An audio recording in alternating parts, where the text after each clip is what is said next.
മോഹനഗാനങ്ങളിലൂടെ മലയാളിയുടെ ജീവിതത്തെ രാഗസുരഭിലമാക്കിയ ഗായകൻ പി ജയചന്ദ്രൻ അന്തരിച്ചു. ഇന്നലെ രാത്രി 7:54 തൃശ്ശൂരിലെ ആശുപത്രിയിലായിരുന്നു അന്ത്യം.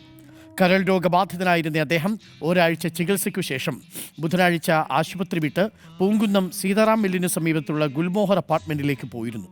എന്നാൽ ഇന്നലെ വൈകിട്ട് 7 കുഴഞ്ഞു വീണതോടെ വീണ്ടും ആശുപത്രിയിൽ എത്തിക്കുകയായിരുന്നു. മൃതദേഹം ഇന്ന് രാവിലെ 8 പൂങ്കുന്നം തോട്ടേക്കാട് ലൈനിലെ സഹോദരിയുടെ വീട്ടിലേക്ക് കൊണ്ടുപോകും. 10 വരെ അവിടെയും തുടർന്ന് 12:30 വരെ സംഗീത നാടക അക്കാദമി വളപ്പിലും പൊതുദർശനം. തിരികെ സഹോദരിയുടെ വീട്ടിലെത്തിച്ച ശേഷം സംസ്കാരത്തിനായി നാളെ രാവിലെ 8 എറണാകുളം പറവൂർ ചേന്നമംഗലത്തെ തറവാട്ടിലേക്ക് കൊണ്ടുപോകും. നാളെ വൈകിട്ട് 3:30 സംസ്കാരം. മലയാളത്തിലെ 2000-ലേറെ ഗാനങ്ങൾക്ക് പുറമെ ജയചന്ദ്രൻ തമിഴ്, കന്നഡ, തെലുങ്ക് സിനിമകളിലും ആയിരക്കണക്കിന് ഗാനങ്ങൾ ആലപിച്ചിട്ടുണ്ട്. മികച്ച ഗായകനുള്ള ദേശീയ അവാർഡ് 1 തവണയും കേരള സംസ്ഥാന അവാർഡ് 5 തവണയും തമിഴ്നാട് സംസ്ഥാന അവാർഡ് 4 തവണയും നേടി.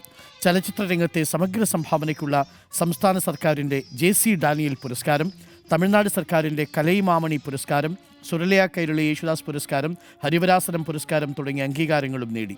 3 മലയാള ചിത്രങ്ങളിലും ഏതാനും വീഡിയോ ആൽബങ്ങളിലും അഭിനയിച്ചിട്ടുണ്ട്. ഭാര്യ ലളിത, മക്കൾ ലക്ഷ്മി, ദിനനാഥൻ എന്നാണ്.